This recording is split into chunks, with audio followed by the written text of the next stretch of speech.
with great enthusiasm and respect. To mark this auspicious start of the session, we'll now proceed with the lighting of the lamp, accompanied by Saraswati Vandana. I invite Professor Mohan, ma'am, uh, Professor P.P. Kulkarni, sir, and ma'am too, uh, Program Chair, sir, R.K. Mishra, Professor Gopi, sir, to please step forward for the lamp lighting ceremony, and Anushka to please help them.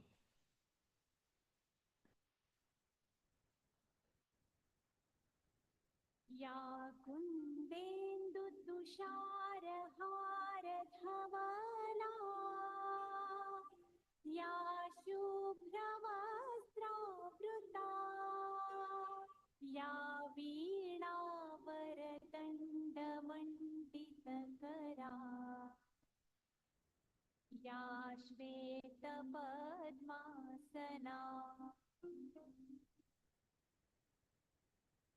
या ब्रह्माच्युतशङ्कर प्रभृतिभिः देवैः सदा वन्दिता सा मां पातु Saraswati Bhagwati निःशेषजाड्यापहा.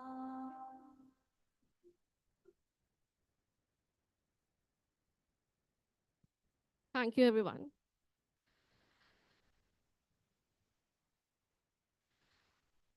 Let us now celebrate the spirit of the NTPC School of Business with the NSB song. I kindly request that everyone to rise a mark of respect and join us in experiencing this vibrant and heartfelt musical tribute.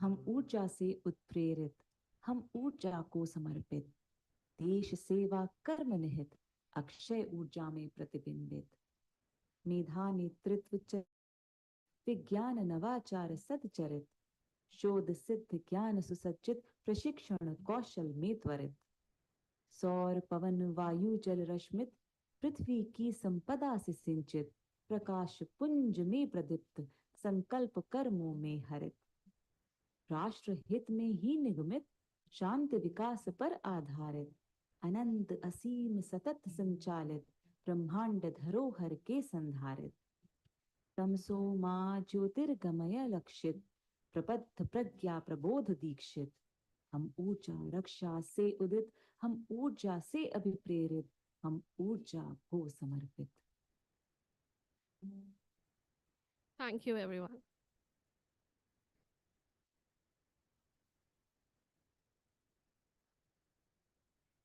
It is now time to honor our distinguished guest. I invite our Dean, Professor P.P. Kulkarni, to kindly felicitate Professor Mohan with a token of our gratitude and appreciation.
Thank you, sir, for this gesture of respect and gratitude.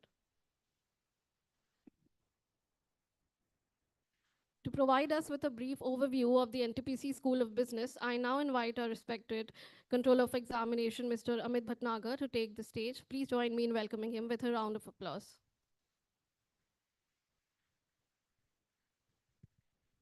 Morning, sir, ma'am, students, faculty members. It is an honor to introduce you, sir, to the NTPC School of Business. Welcome, sir. Uh, so, NTPC School of Business was set up in year 2014 with a vision to provide quality education and create skilled workforce catering to the diverse needs of India's energy sector. The school is promoted by NTPC, which is a Maharatna company, Government of India, and it is the largest energy conglomerate having installed capacity of 75,418 megawatts. In the year 2015, NSB started offering the first program, postgraduate diploma in executive, full-time residential program for the working professionals of the PSUs and the private sector companies. This was with the vision to reskill and upskill the working professionals. In line with its vision, NSB in the year 2018 started offering the second program, the postgraduate diploma in management, energy management, 2 years, a full-time residential, in academic support and mentorship from IIM Ahmedabad. So the today's young and dynamic pool of audience is the part of the 2-year PGDM energy management program, sir. This was with the objective to create a talented and trained workforce meeting the requirement of the changed paradigm of the energy sector. In the year 2022, with the vision to serve capacity building of India's energy sector, NSB joined hands with the Pandit Deelyan Energy University to serve and offer the course in the doctoral programs. As of now, in the 10 glorious years of the NTPC School of Business journey, NSB has been ranked 38 in the Indian Institutional Ranking Framework in the year 2024, apart from the other accolades, for its significant and sustained efforts and contribution in the field of energy management. We take pride for our alumni who have and are making wonderful and notable contributions in the field of energy and extend heartfelt gratitude to our industry partners for their continuous support in overall development of our students. So today's talk is part of our Vyakhya series. As my young friend mentioned, this Vyakhya series enables our students to interact with the industry and academic experts like you to have a wonderful knowledge about the energy sector. So today's audience, as I mentioned, is the young and dynamic professionals who are destined to make remarkable contributions in the energy sector in years to come. We are confident that under the visionary leadership of CMD NTPC, DHR NTPC, and under the able guidance of Director NSB and Dean NSB, NTPC School of Business is poised to reach greater milestones in the years to come. Thank you, sir. Welcome again. Thank you, sir, for sharing such insightful information about our institution. I now invite our esteemed Dean, Professor P.P. Kulkarni, to deliver the welcome address. Let's welcome him with a round of applause, please. Thank you. Good morning to all, and special good morning to Professor Mohan and Madam for having honored our request in spite of his very tight, busy schedule to India from Australia, because he is going back on the 17th. He has taken time for us. Extremely sincere thanks to sir, you. When we met during Global Immersion Program, why the Global Immersion Program should be one way? That means we going there and learning. We found it a great opportunity when sir is coming here, can we ever globally here? So this is the time when we'll be moving. Students are having very curiosity. How the energy security, because today, if they are playing mobile or internet, they know the electricity will not disappear. Down the line, 20, 30, 40 years, what commitment they will have, what contribution they will have in the society, so that the next generations, 40 years down the line, which normally you say, how they will say if the energy is still continuing, the security is there. There are many things have been done. We are thankful to all the persons who have contributed in the energy sector, from the physics, chemistry, biology, whatever may be thing. And what we will be doing today. Sir is there. He has an international exposure. Monash University is one of the world's topmost university. We had fortune of going to the labs of Monash University, seeing how the students are working, what is the level they are working. And we requested, can you spare a small time for us and address the students and address their curiosities. So we are thankful to you, sir. Madam Rajeshwari Madam will also join with us, and it's a great honor under her leadership. This school is flourishing like anything. international programs are being conducted for this from this school, so that we are globally immersing other people and they are coming to us like we went to Monash University. Today, in addition to the young graduate which are PGDM programs, energy management, उसको थोड़ा बोल देंगे बंद कर देगा थोड़ा we are having two, I think, है ना? Two people who visited you and you they met you at the sir when he entered the premises he told I will get an opportunity to meet them also. मैंने कहा hope so, and yes, it is the proof. So thank you once again, and I welcome you all to the great session. And we are all not only sir the students, even staff of NSB wants to know what happening in the energy sector. So we are having the staff from HR also. They want to know. हाथ उठाओ. They want to know. हाथ उठाओ आपने. They want to know how the energy sector is being managed. Are they managing perfectly or not? I think they will evaluate. Thank you. Thank you. Thank you so much, sir, for your warm and inspiring words. Our respected director, Dr. Rajeshwari Narendran ma'am, will now join us online to address the gathering.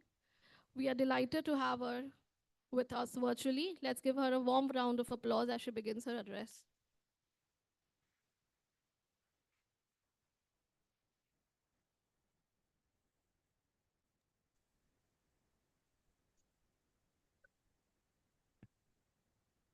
Good morning, everyone. I'm joining virtually, but I know my mind, my heart, my soul is there with NTPC School of Business in welcoming Professor Mohan and Madam, as well as Dean Sir and Madam, and the entire staff and the fraternity. I know it's my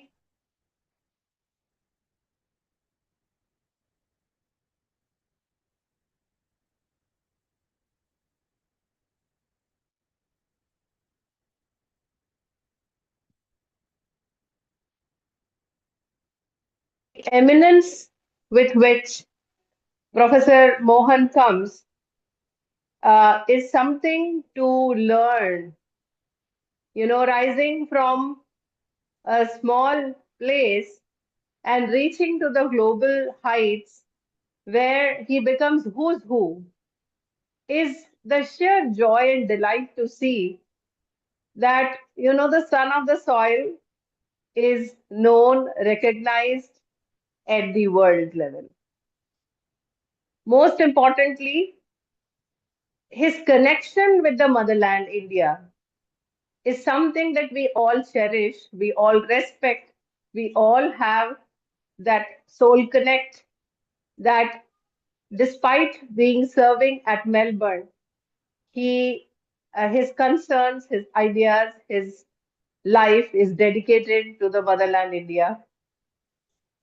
You know, today it's such a privilege to these young minds, Professor Mohan, that they are there, and I also feel that uh, this is this is their fortune that they are there to learn something from the your wisdom. They may take something back home today, which may change their way of thinking. And I'm pretty sure that they would enjoy. And this not the enjoyment, it's the delight that they may carry in their lifestyle with the imprints on their mind and soul that how and what can they do in the energy domain where they can excel not only for their self contentment but also, you know, they can learn something where they would look themselves 10 years ahead that this is the role I can play tomorrow. And I have lots of hopes as well as lots of, you know, the aspiration from my young dynamic students who have proven that they are no less than any other IIM or any other IIT because they have been doing wonderfully well, excelling 360 degree of development by contributing, and they know where their heart is and they know what their mind can contribute to. And not taking much time of everybody, but I think this is such a privilege, and it's my miss that I'm personally not there. But as I said, my heart and soul are there, and I would be listening all through. And thank you, Dean Sir, for inducting me into the program. I was not expecting this, but I know that you are kind. Thank you so much, and thank you, everyone. Thank you, ma'am, for your encouraging words and for joining us today despite being online. Your insights are always inspiring. And now, the moment we've all been eagerly waiting for, the guest session on energy security by none other than Professor Mohan. Professor Mohan is a globally recognized authority in sustainable mineral resources and critical minerals research, with nearly 3 decades of expertise at prestigious institutions like Monash University, CSIRO, and Yale University. He has significantly contributed to fostering international collaboration and advancing sustainable practices in the mining sector. Sir, we are privileged to have you here today, and now we look forward to your valuable insights. Please join me in welcoming him with a big round of applause.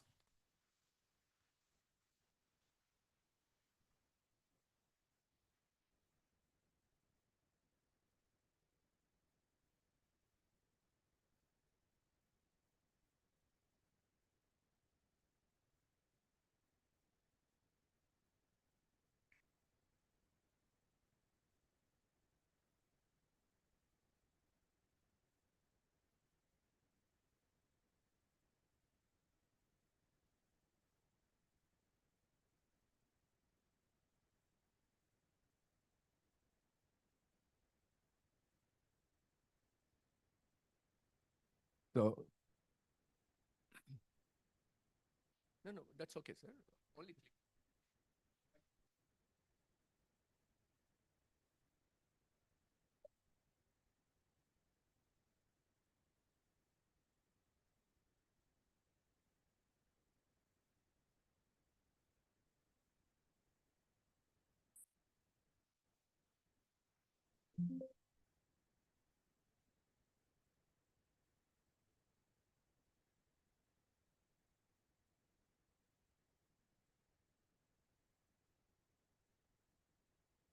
ये बंद.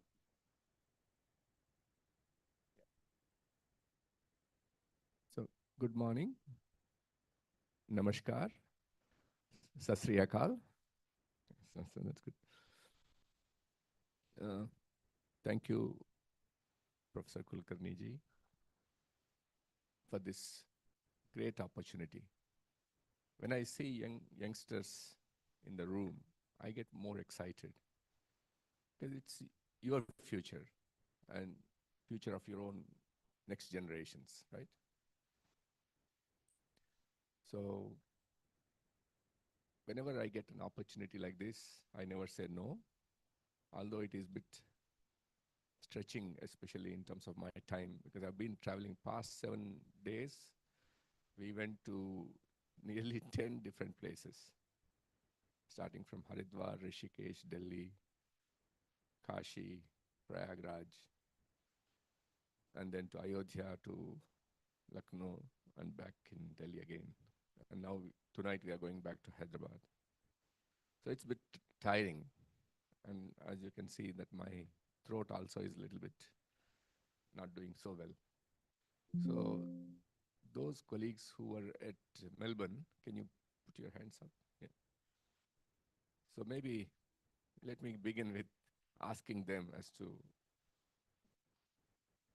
what was the takeaway from my interaction with you at Melbourne.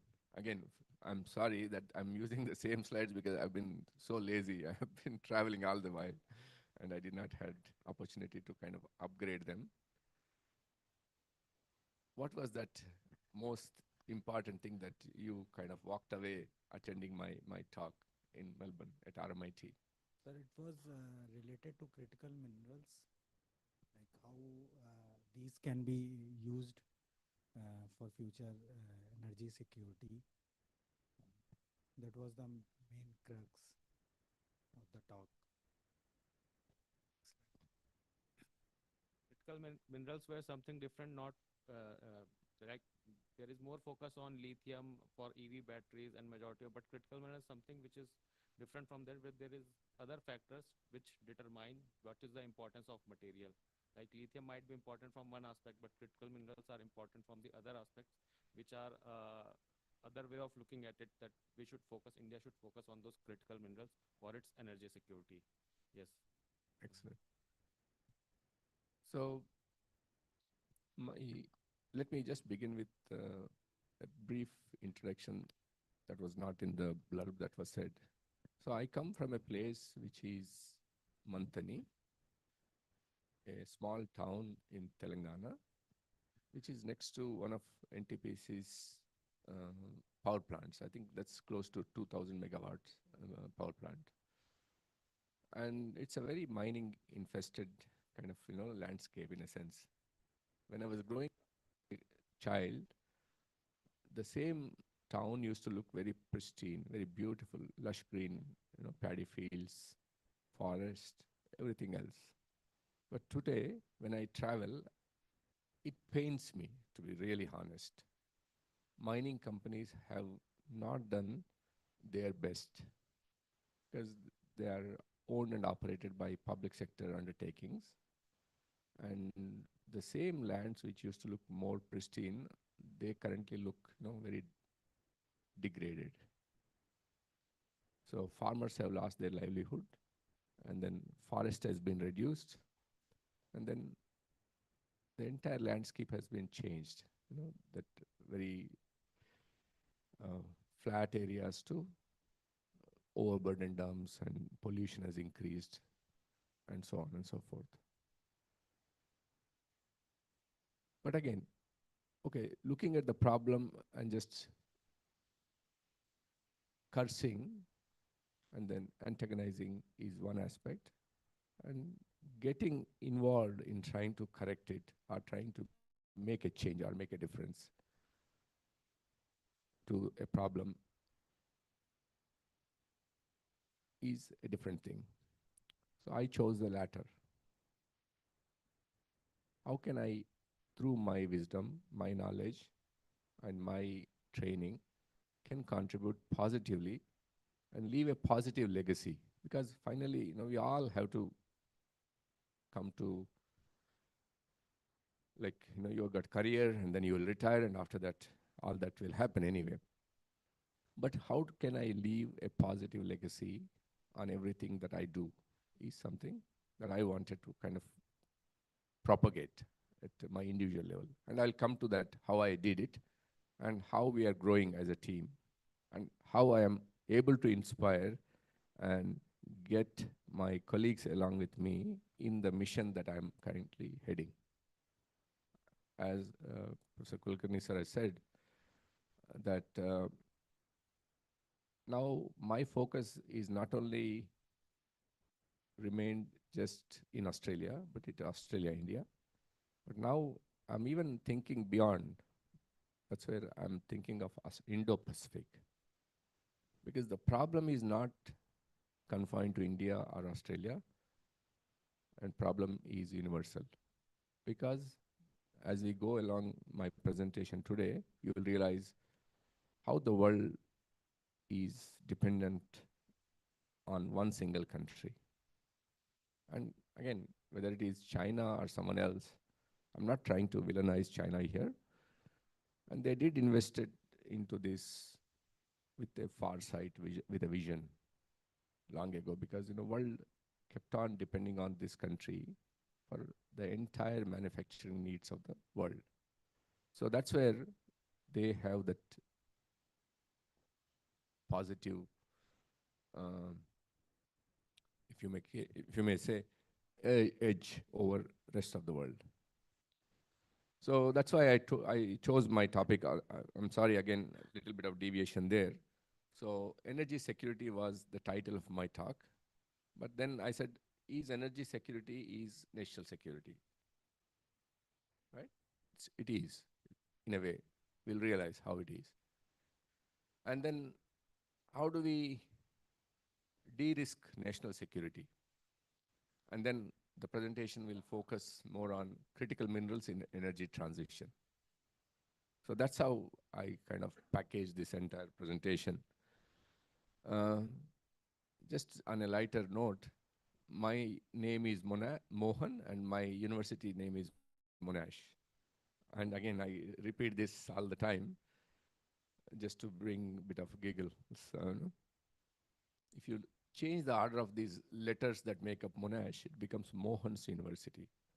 So I keep saying. So I co-founded something called Critical Minerals Consortium back in 2018. Probably critical minerals was never, being discussed at the time when we kind of foresaw this and then started this consortium. And now we worked with Australian government.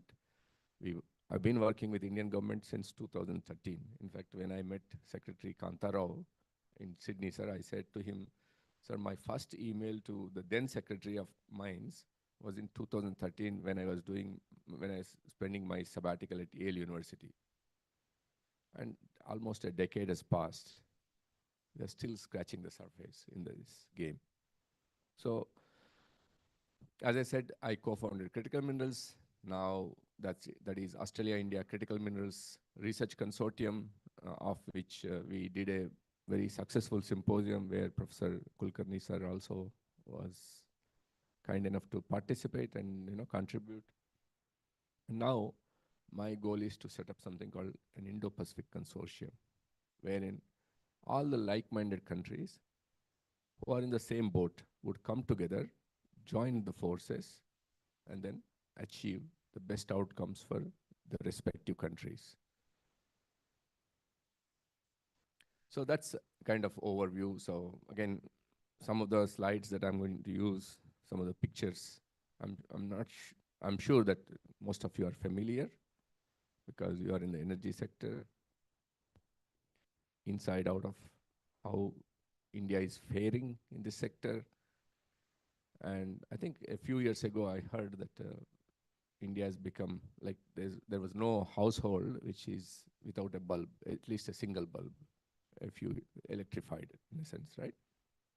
So which is incredible because India is a massive country and problems are massive. When you are a massive country, problems are also massive, right? Australia and India, I'll compare, then you will understand where we stand and where we should be heading to. So again, just to start off, a few facts about India's power sector outlook. Again, some of the numbers are a bit dated, but they're not too far from where we are today. So if you look at one thing surely is happening is the renewable share of India's energy demand is growing, which it should be. Why? Again, from the same point of view of energy security is national security. Because all of us know that we are so externally dependent for our own energy needs. So what is happening? Total installed generation capacity is somewhat there. Has it changed since then? Any number? Sorry? So that means you've added another 20 or 40 gigawatts, right? And then fourth in renewable energy installed capacity, which is brilliant for a country of our size. And then per capita electricity consumption is also growing because that again resonates with our growing economic power and also the manufacturing and so on and so forth. And that's a kind of split which is evident from that same pie chart. Again, this is something that I borrowed, again, just to give you some perspective on how much dependent are we in terms of imports. So if you look at, I think by and large, 80% of our crude oil comes from external sources, which is huge, both in terms of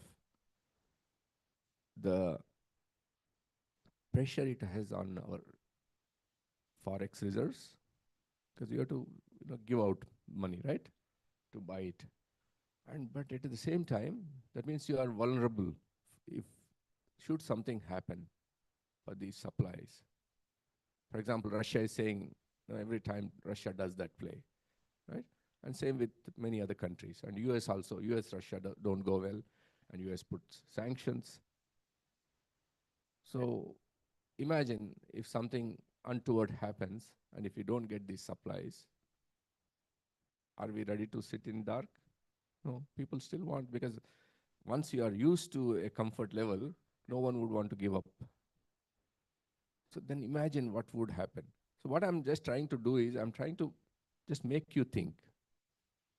Just same numbers. I will crunch the same numbers, but try to just throw what if scenarios for the country of 1.4 billion people and still growing.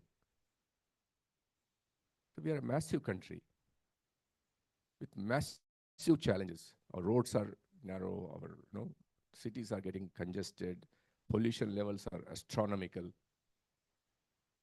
Then again, think of this. If energy crisis, if something happens there, the kind of consequences that we will have. So that means pretty much we are dependent on a lot of external sources for a lot of our energy needs or demands. Then I will take you through some slides that I've prepared that I'll introduce, because as a business entity, NTPC's main mandate is to produce electricity using thermal power, right? That's a main. What is the percentage of share of NTPC's energy? To around 25%. And there are a number of other state-run organizations and so on and so forth, which also contribute. But again, that's only one part. Now, there's another important challenge that the world faces. What is that? What is the biggest crisis that the entire world is trying to grapple with? Climate change, global warming, right? These are some global challenges. And now every country has pledged that they would try to cut down on carbon emissions by so much percentage by such and such year. Because that's a visible problem, right? See, now if you look at Delhi, now when Professor Kulkarni sir also will remember when he came to Melbourne, like the skies were very clear.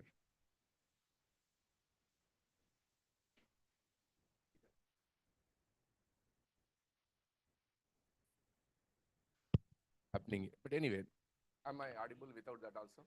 I think that that leaves me much more freedom to move. So when you have that problem, how do we address the problem? Main issue. So then what we have is the critical minerals are now becoming very important underpinning, which would help transition to cleaner, safer, and greener energy. That meaning, of course, we continue to depend on coal as our major source of power for energy. We also look at alternatives. The important underpinning as far as India is concerned. When you have 80% dependency on external crude oil imports for our energy demand, here we also have got vast potential of solar and wind. No one can stop sun shining on India. No one can stop wind blowing over India. So when we can when we are blessed with that vast potential, how can we tap into it? How can we harvest it? That's where now Indian government, and which means in a short to medium term, of course, they will continue to depend on medium to long term as we transition our dependency from external sources will reduce, self-reliance. I mean, that's exactly Atmanirbhar Bharat all about. How do we become, like, once, it's not only India. Now, I live in Australia, been living in Australia for the past 20 years. Australia also is in the same way. You don't want to be bullied by another country because you don't behave the way that they want you to be. Not that you are trying to behave, in any antagonist way, but you are trying to protect your own country's interests. And in that, others don't feel comfortable, and then you are at their mercy. So that's exactly every country is trying to secure, and especially post-COVID, that has become one of the hardest kind of character. But then, now that you are all into power sector, which mainly is about coal, centered around coal, let me just give something called critical minerals. Does someone have an idea about what critical minerals are, other than my two friends who were my presentation in Melbourne? Any idea?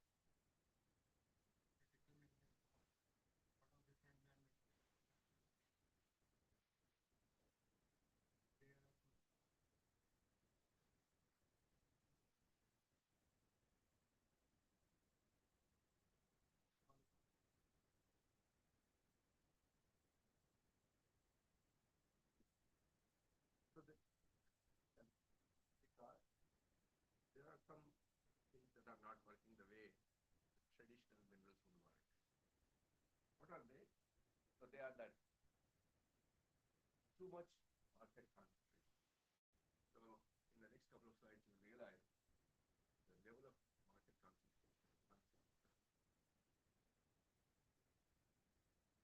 So which means China dominates the sector. China has huge market capacity or market power. That means they control majority of the stake in supplies of these raw materials. And we'll see why these raw materials are so important, especially from the point of view of energy transition. And there are too many barriers to enter into this game because lack of information, lack of history of the business model, and then too much monopoly by one single country, and so on and so forth.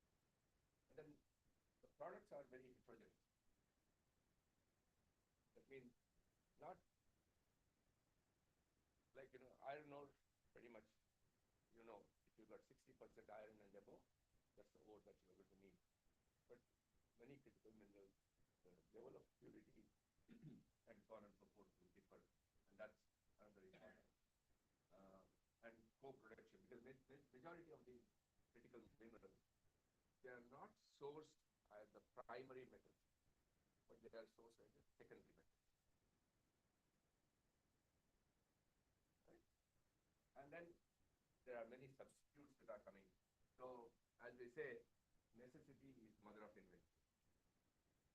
You have got something available and you try to use it. But if you got something not available and you still have to carry on the business, you'll have to find alternatives that can still do the job, but at a different level of performance.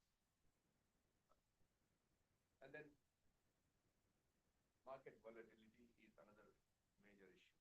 Because when you got market power resting in one single country, they can manipulate the markets, right? And every country does that. Because in a free market, that's how the companies and markets play. In a free market economy, as we are in.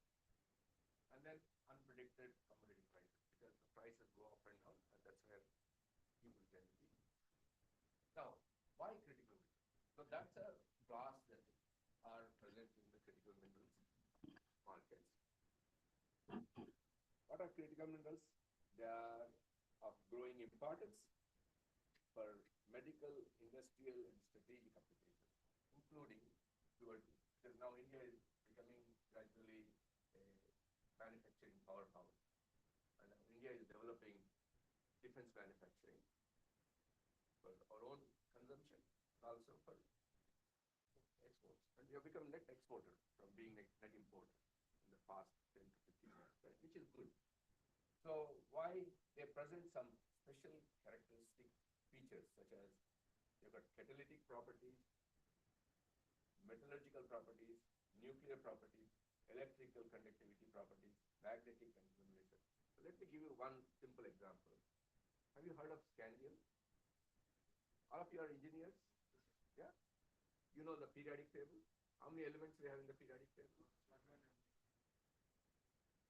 Out of that, there are 90 of them are naturally occurring, of which 70 have been deemed to be critical by 25 sovereign entities. Are you getting what I'm saying? Periodic table, 90 natural, 70 are deemed to be critical by 25 countries, let's say. And India also has a list of critical minerals. We'll see how much dependent we are at the mercy of other countries for the supply. Is that clear? So I was talking about scandium. Let's say, you know the aluminum, right? Aluminum is light metal. And a lot of aluminum. So for example, you've got aeroplanes have to be lighter, but at the same time they have to be sturdier. So scandium is alloyed with aluminum to make aluminum very strong metal. That's a metallurgical property. And likewise, if you look at rare earth elements, someone talked about, you said rare earth elements, of which there are 4 important rare earth metals which are used in making magnets, because they've got permanent magnet property.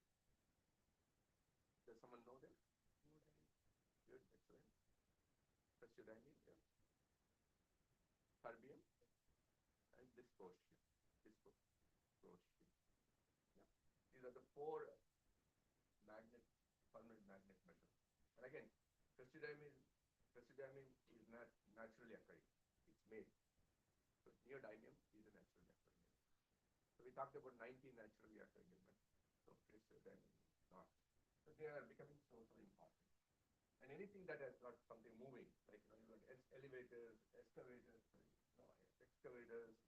Tesla cars, all of them have got the permanent magnet. Very, very crucial component. Right? So very, very important.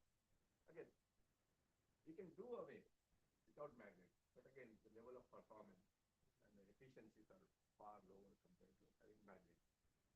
Induction. Now, Tesla is already thinking of a substitute, because when magnets are controlled by China, and if China puts high prices, because which is the competitor to Tesla? BYD. So to put BYD as on the pedestal, what China does is controls the price of neodymium and magnets, so that Tesla becomes expensive and then BYD becomes cheaper, so people buy into BYD. And that's again market power. Again, sorry, I think the visibility is not that clear. So I think you spoke again of aluminum, lead, zinc, and so on and so forth. So that's the inner circle. And the outer circle, each circle kind of shows how much the companion metals, we call them as companion. Let me give you an example of gallium.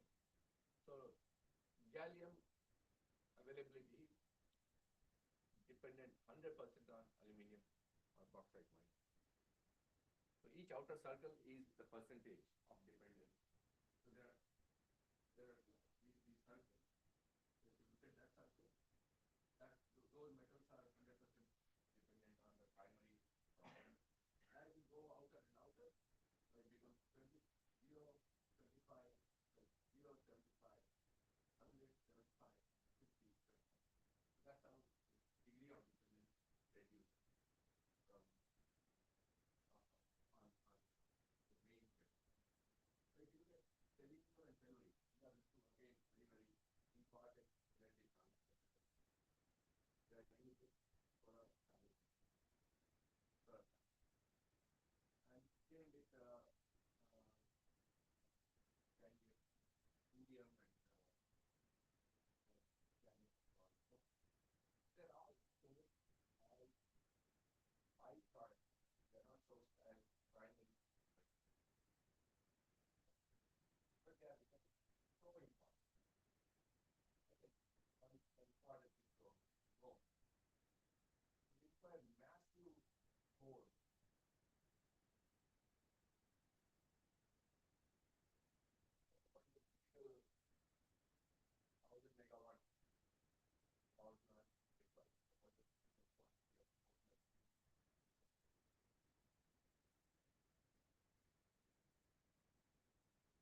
ton on a kilogram. That kilograms are very, very hard, without which you do not have that special features that you want to have. For example, mobile, the initial generation of mobile, they were not as sensitive. Things were not as sensitive. And the power they all of these things. Same with the LED bulb. You have seen the transition from the heat emitting mechanical bulb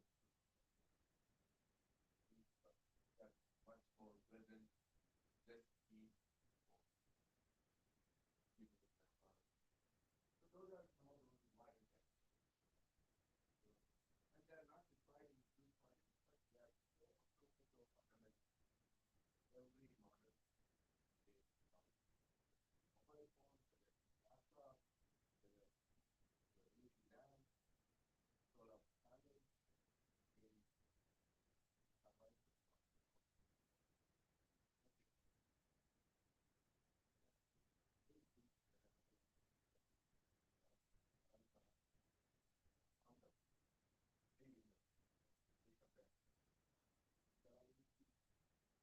They don't have the same level of strength.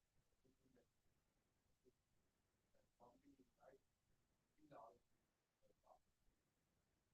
The kind of unfortunate strength is not much less. These are more product pictures in the car. So these are simple because they're not a market class. And they're also simple because they're not mined as many times. You know, it's too hard. Right? That's why it's not more hard. Yeah, yeah. They call it. Okay. That's again. In 1980, the physical printed circuit was probably electronic gadget that is carried as a printed circuit.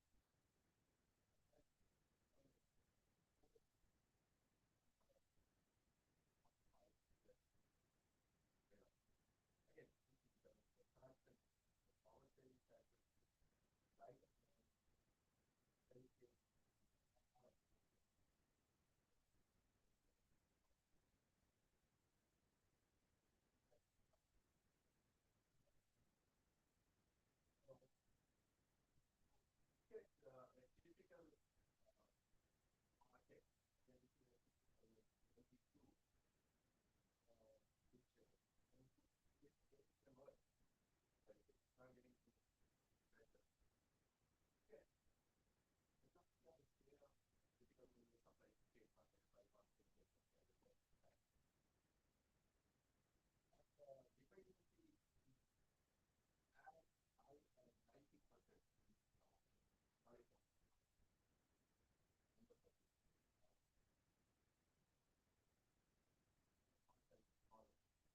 most of it. You're talking of candidates, you're talking of various elements.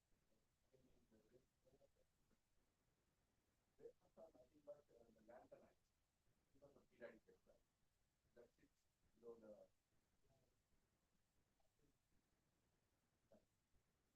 lantern of cesium, neodymium, praseodymium, aluminum, all of them. There are about 15 of them. Plus you have lithium, and then you have scan. Although they are not part of lanthanide, but they combine. So 15 plus 2, 7 of them are there. So again, two of them are lightweight and two of them are heavy. So if you look at China produces or China mines about 60% of world rare earth. Again, China, you never know the numbers. They always manipulate, right? You can't trust them, right? And then they process about 80%.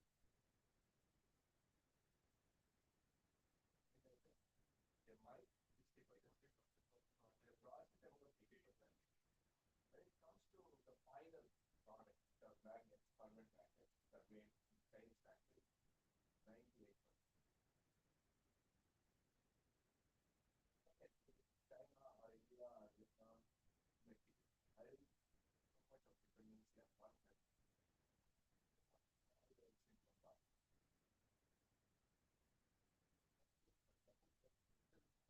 commercial market outside China. Right? And these magnets are so important for energy technology. And that's where again energy security is national.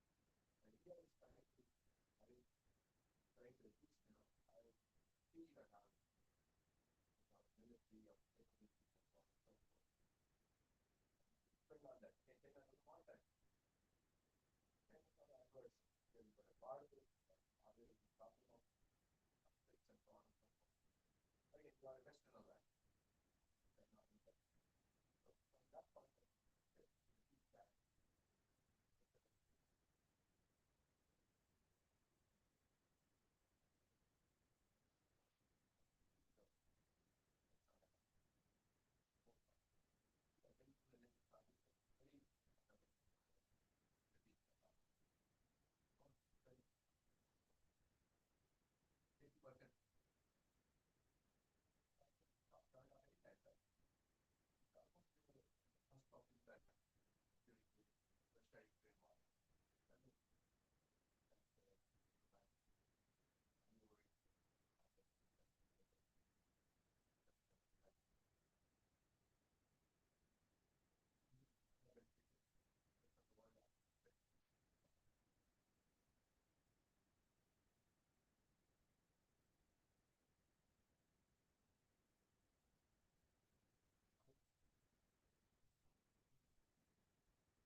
The mines, but this guy may happen on the downstream.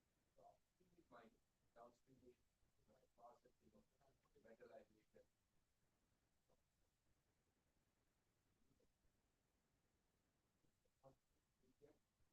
Then you do a bit of processing, you mine, like coal. Concentrate, then you got petrochemical processing, refining,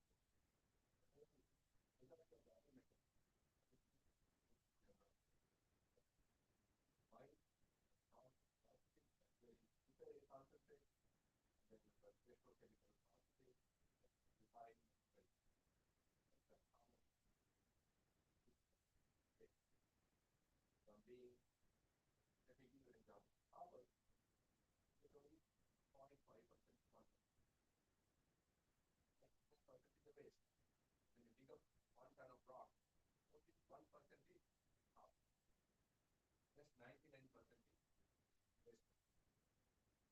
And then copper, from that 1% it has become 99.999%. Becomes copper.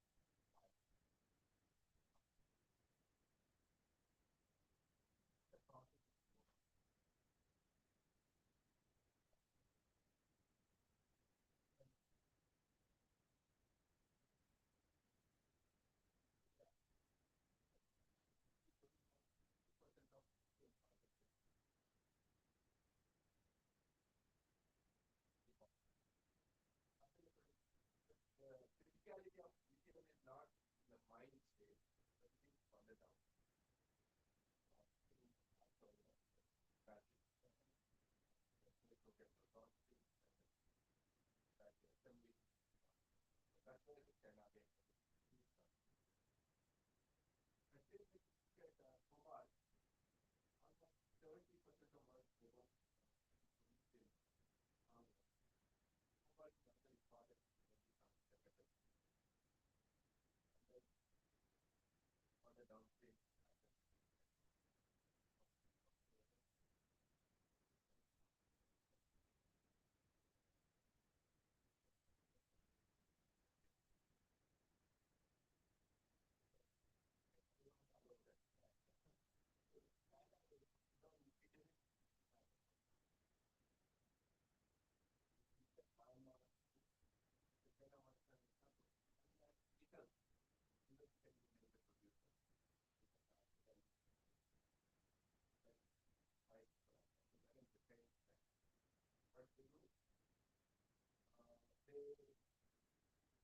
So the supply to the market, the price will go up, and then there will be more players who come into kind of field, and then suddenly you turn the market, the price is there. That's a Western model different to the Chinese model. China, what they do, they they they participate with the public sector and the government. And so we talked about mobile, we talked about skills, and copper is not, copper is very important, but copper is not, because copper is not wider. Right? Mining process is in India, copper is not as good. Copper is not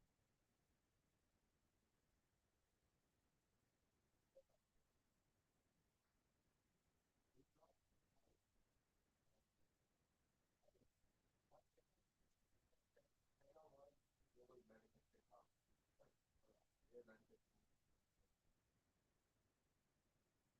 found a bunch of very, very important projects to the big quality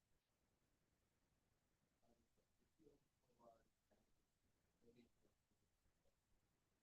two of them are abundant levels, but not as big. For example, India is one of the largest producers in the lithium prices.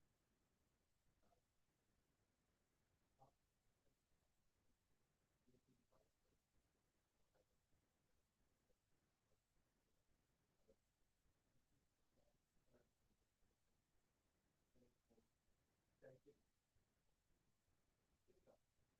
Silicon also very much, especially the silicon is very, very important for the paper.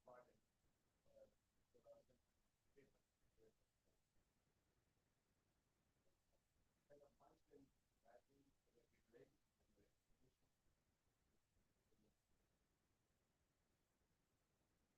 So that's called kilogram per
megawatt. Market kind of invest into and then so that kilogram per day. Again, we're not talking about aluminum or steel, the gold state, the structure or vertical, the connecting wires and so on and so forth. And a typical electric car requires around 207 kilograms of that.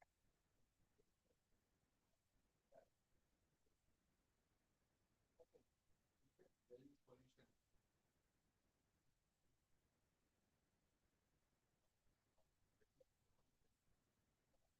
No, they come from one state, from the public transport,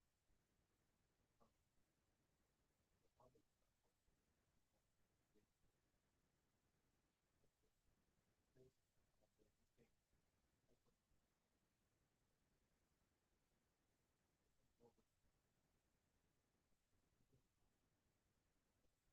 of the existing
Hello. It is not only to thank him, but we stand up for energy security. We'll ensure it. That is it. Before I before Gopi sir summarizes everything, what I understand is बैठिए बैठिए आराम से sir please. ये दाल में नमक के बराबर है। दाल बहुत अच्छी बन गई बट नमक नहीं डाला तो सब क्या दाल बनाई है। ऐसा ही है कि क्रिटिकल मिनरल वो है, सब कुछ हमारे पास में माने आयरन है बट उसमें यदि क्रोमियम और मोलिब्डेनम डाला तो वो स्ट्रेंथ नहीं है, तो मजा ही नहीं आता है। सर हैज वो सर एक स्लाइड देंगे आपकी, वो जो उसमें आपने ये दिखाया था बैक। हाँ, यहाँ पे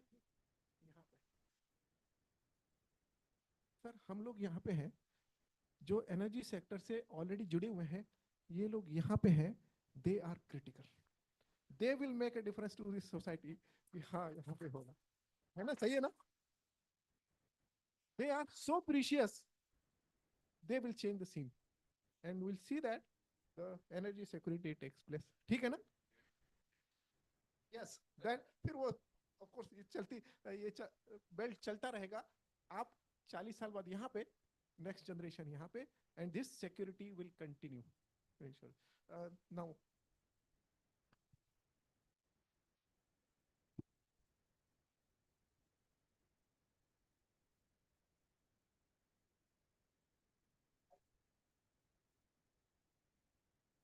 Like if you have any questions, you can ask.